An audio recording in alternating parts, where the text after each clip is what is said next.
Welcome to Metro Christmas. So good to be together. I'll kick things off just by sharing a Christmas story. It feels only appropriate. So, like many of you, I can imagine you have family traditions every single year the holidays roll around, and so is true for the Perry clan. Well, we have this one tradition. We have a bunch, but there's one tradition that, man, I was trying to date myself back to. Man, what is the oldest tradition in my family that I can recall? And it was this one.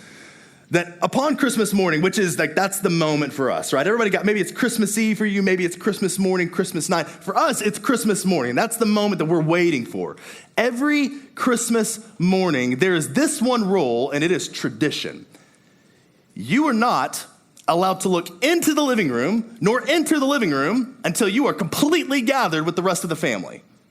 Anybody else have that rule? Family similar? Yeah, some of us, right? I've always thought it's selfish, but now I see the purpose of it, right? The goal of it is, man, that is the moment that we've all been waiting for. And so we are going to experience it all together. And yet, in my family, it is a production, to say the least. Because you see, my family is large, and not only that, we have a bunch of little ones as well as lazy ones. And so what you find is the little ones get up and they're scurrying about because they're so excited to get into the living room. And yet my brothers and sisters, not including myself, they just have a harder time arising from their sleep, moving from their slumber, and moving into the holiday festivities with the rest of the family. And so the little ones run around, they get everybody up, and then by the time everybody is awake, what everybody needs is not first to go to the living room, but to grab a cup of coffee, right? Like, so we get our coffee, and then we finally gather together, and our congregating space in my parents' house is on the staircase. And so we get to the staircase, we circle up together, the kids are chomping at the bit, everybody else is a little sleepy in their eyes, and right as we think that we're about to go in, my mom stops us because we have to take a carefully orchestrated, color-coordinated Christmas pajama picture. I do wear them, yes, I admit. So I'm sitting on the stairs with the rest of my family. We take this photo, and then finally, once it's done, there's this tension. Like, there's this lingering moment when, like, it's just down the stairs, around the corner, and in the living room that we get to go, but we're waiting for my mom and my dad to give us the permission. Like, give me the sign, man. Like, let me get down there. And so as we're waiting for it to happen, the tension feels tangible. Like, this is the moment that all year long, 364 days have been building up to this moment. Like, sure, Christmas happens over the course of the month of December, and yet there's one moment for me and for many people where it's like, that is the moment. That is the encapsulation of all that Christmas has to offer. And so as we wait, we eventually get the permission to slide into the living room and behold that which we had longed to see. Now, let me ask you this. How crazy would it be if we never descended the stairs? If we never rounded the corner and we never actually stepped foot into the room, which had captivated all of our anticipation for so long? How crazy would that be? Like, that would be so odd. It would make no sense. Like, all of the buildup, it would be worthless. All of the waiting would be wasted. And yet here's the reality, Metro. So much of our world finds that this is their reality. This is their experience when it comes to Christmas. You see, for them, the climactic moment of Christmas is stringing up lights and watching Hallmark movies. I love those. Like fighting the crowds at Black Friday sales, wrapping gifts, gathering with friends and family. And listen, like, I'm not a hater. I love all of this, right? I mean, every Christmas, my wife and I, we download Friendly TV because there's some extra specials on there because we want to watch. I mean, I'm all about turning up for Christmas, but here's the thing we have to know.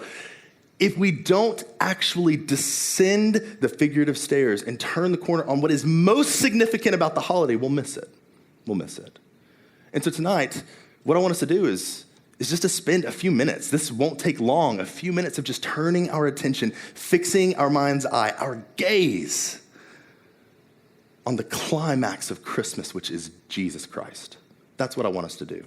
And so the way that we're going to do it is very simple. We're just going to look at the passage that Anna read to us a minute ago, which is Isaiah 9. So if you have a Bible, you can grab it, you can turn there. If you don't have a Bible, we're going to have it on the screen, so you can just look along there as well. But Isaiah 9, 6 and 7, and what we're going to see as we read through this passage is just It's just very simply like, who is Jesus? That's it. And I'm just going to be upfront with you too. There's not a ton of personal application in this. Like, I'm not going to call you out. I'm not going to try to convict you where you sit. I'm just going to try to pull back the curtain and help you to see Jesus for who he is. That's the point of the holiday. Like all those other things, they're good things, but they're not the point. They're pointing to the significance of the season, and it's Jesus. So here's what it says in Isaiah 9, 6 and 7. It says this, for to us a child is born, to us a son is given, and the government shall be upon his shoulder, and his name shall be called what we just sang, Wonderful Counselor, Mighty God, Everlasting Father, and Prince of Peace. Of the increase of his government and of peace, there will be no end. On the throne of David and over his kingdom, to establish it and to uphold it with justice and with righteousness from this time forth and forevermore. The zeal of the Lord of hosts will do this. So what's the first thing that we have to learn about Jesus from this passage? One of three, very simply. Jesus is both regular and remarkable. Now, let me unpack it. Don't freak out on me.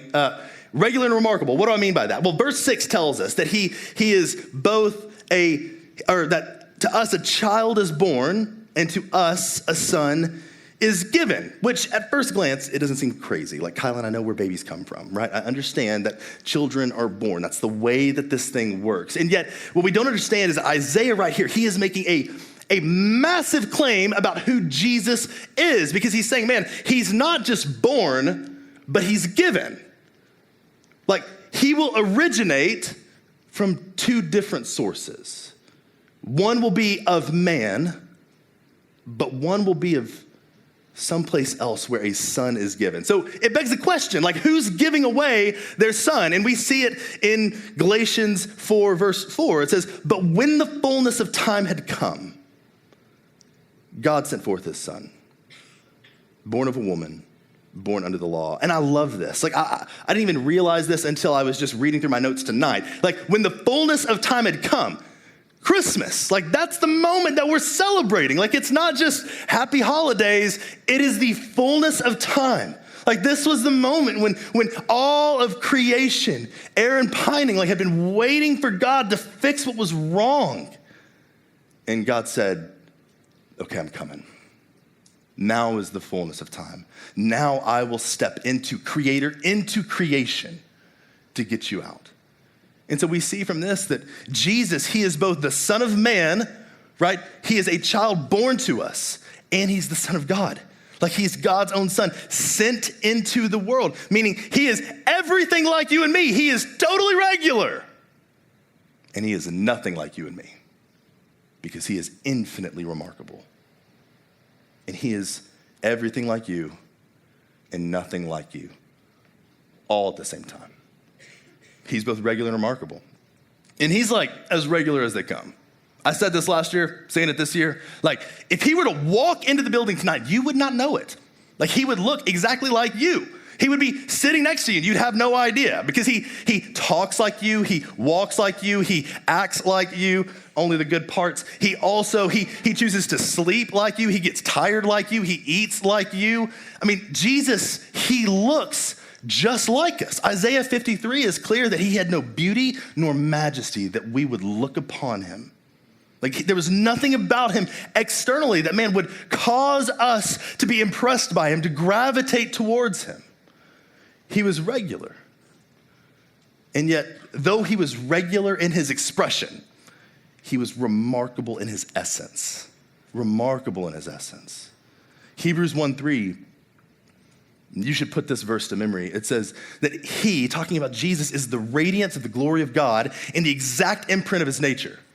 And he upholds the universe by the word of his power. Like, Jesus is literally lightning in a bottle. Like, he is that thing which no one can catch, and yet somehow he is contained in something so simple. I was thinking about it. It's as if I had a flashlight, and just externally, it looks so basic. And yet if I turned it on and the sun shone from it, that would be Jesus, right? Because that's him. He is regular in appearance and he is remarkable in his essence. Like he is the same as the everlasting, unchanging, all-powerful God. Like he's fully God, fully man. He's both divinity and he's humanity. He's transcendence and he's immanence.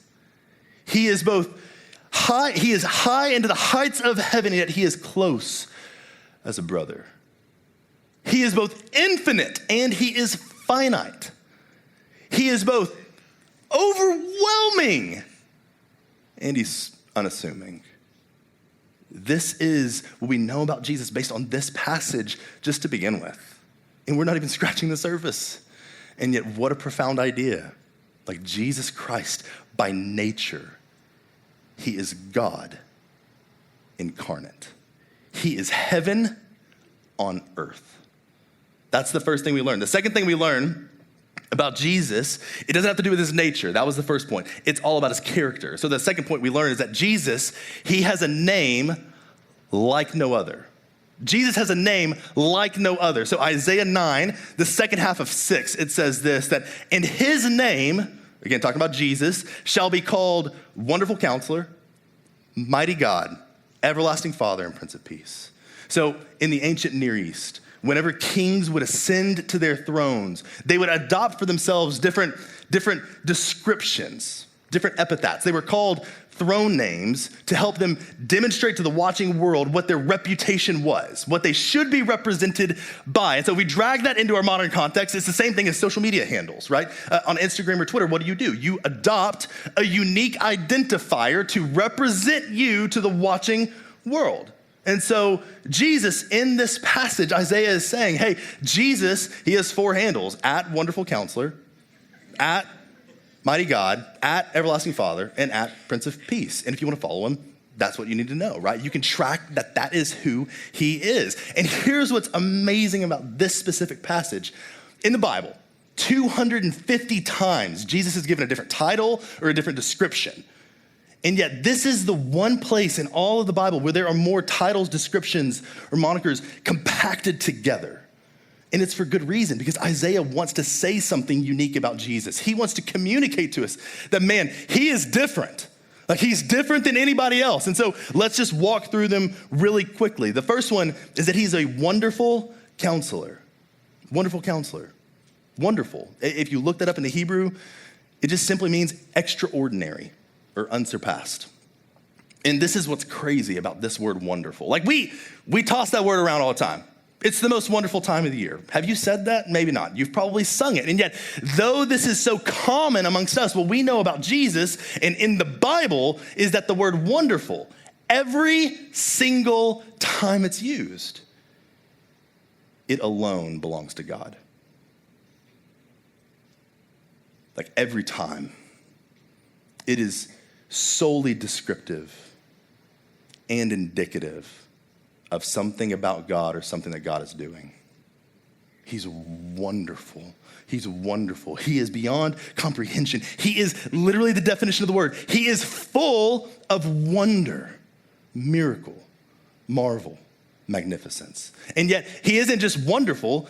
He has a title, which is what? That he's a counselor, which in Hebrew just means advisor or guide. And so if you were to look up kings in the ancient Near East, if you look at kings even in the Bible, you can find some examples. What you see is that kings, they would always surround themselves with advisors or counselors. Why? Because they have big decisions to make and they need wise counsel around them. Men and women that have profound ideas to offer and insight to give so that good decisions can be made. And yet what Jesus is saying right here is like, man, I am that.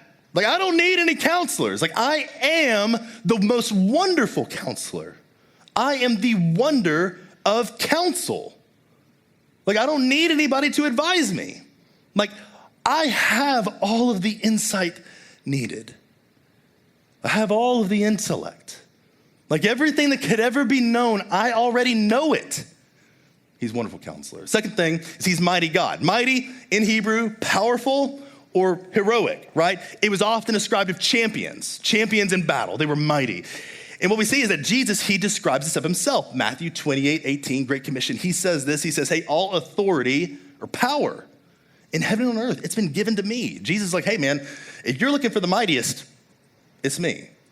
But then he also says that he's God, right? Isaiah says he's God, which is the title of deity, right? Someone that's powerful, a powerful one, or unconquerable. And so this is what's really fascinating. If you look at this in the Hebrew, what you find is that these two words together, mighty God, El Gabor, what they mean is essentially the same thing. Like it's a redundant statement. Like he's simply saying, he's like, hey, he is the powerful, powerful one. Or he is the conquering conqueror. And it's like, well, of course he is. You just said that and you don't need to repeat yourself. And yet he's doing it for emphasis. He wants you to know, man, Jesus, he is our hero God. He's hero. Like he is the rescuer of every sinner that is lost. Like Jesus Christ, he is the hero of heaven.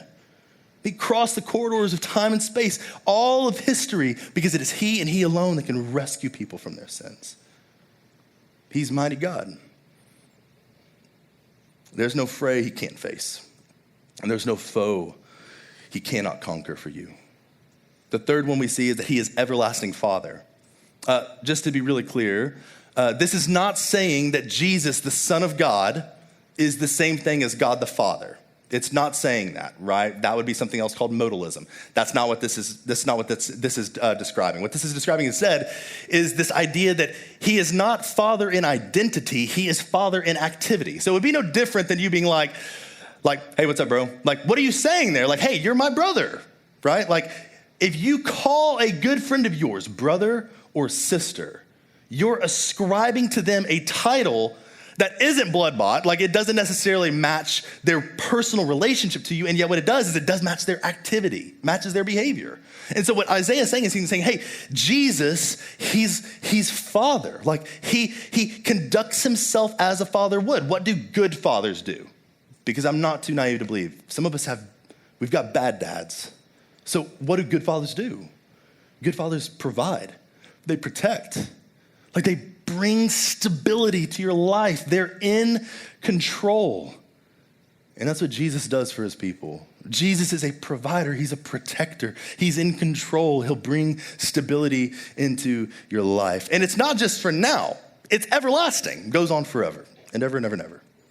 And the fourth one is that he's Prince of Peace. Prince of Peace.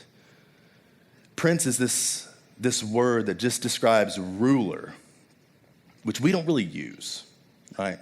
Like you don't walk around saying, I rule this cubicle. That's not what you do.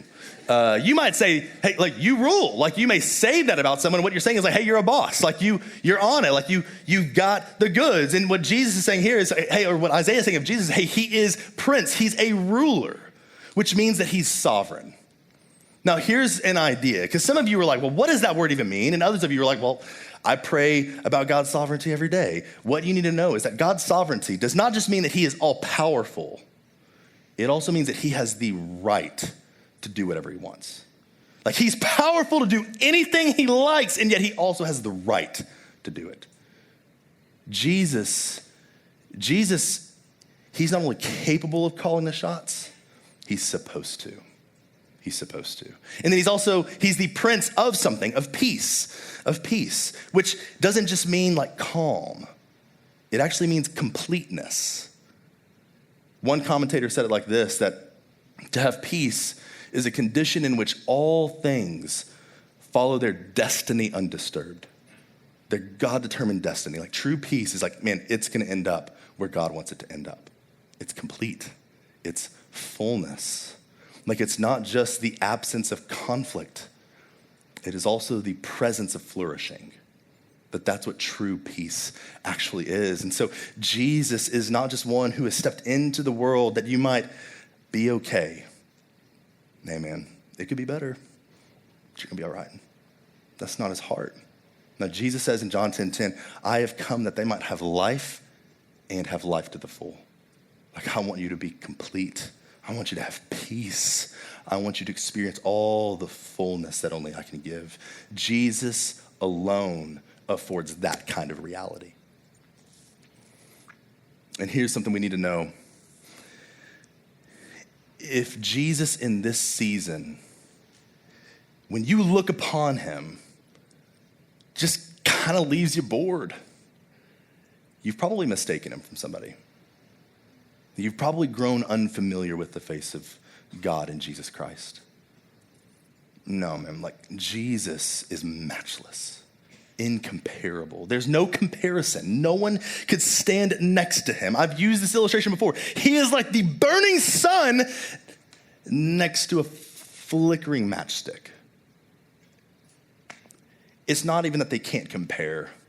It's that one is just not even visible when standing in contest. He is uncontested. He is incomparable. And friends, Christmas, listen, it's only as wonderful as the name behind it. And what we know is that Jesus Christ, who is the name behind it, has a name like no other. The third thing that we see about Jesus is in verse 7. It says this: of the increase of his government and of peace, there will be no end on the throne of David and over his kingdom, to establish it and to uphold it with justice and with righteousness from this time and forevermore. Do you see the eternality, the infinity of it? The zeal of the Lord of hosts will do this. The third and final thing that we learn about Jesus is that Jesus is the king to end all kings. Jesus is the king to end all kings. It says that his government and his peace, they never end. It goes on forever and ever and ever and ever and ever and ever and ever. And if you know him, you'll be with him and you'll continue to see his kingdom go. But it's not just that. It says that he establishes his kingdom. He will reign both enduringly and increasingly. What does that mean? Like Jesus, his reign as king, it doesn't just persist. It progresses. It keeps going. It's getting better. It's moving on. And here's what we know about the scriptures. Like we see in Jesus, this establishment of a kingdom, finally and forevermore, that its basis is justice and righteousness. Look at the kingdoms of the world. Like look at anybody in power. Like they didn't get there spotlessly. They didn't get there blamelessly. Like our world, it propagates this idea of build your kingdom on violence and coercion, manipulation. Like do what you gotta do. Stand on the shoulders of others. Get where you wanna be. And yet Jesus is saying, no, I will not build my kingdom that way. I will build my kingdom in a way that pursues justice for all, righteousness for all.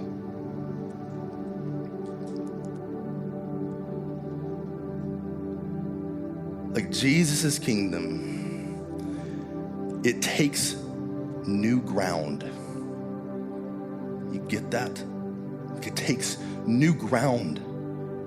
Like what he started 22 years ago when he was born on this earth and he inaugurated his kingdom. Like it takes ground, and it has taken ground from that day since. You are a testament to the reality of that. We would not be sitting here if that were not true. It has moved from ancient Jerusalem to Houston, Texas. But it doesn't just take new ground, it welcomes new people. It welcomes new people. It doesn't submit anybody. It doesn't subdue anybody. It doesn't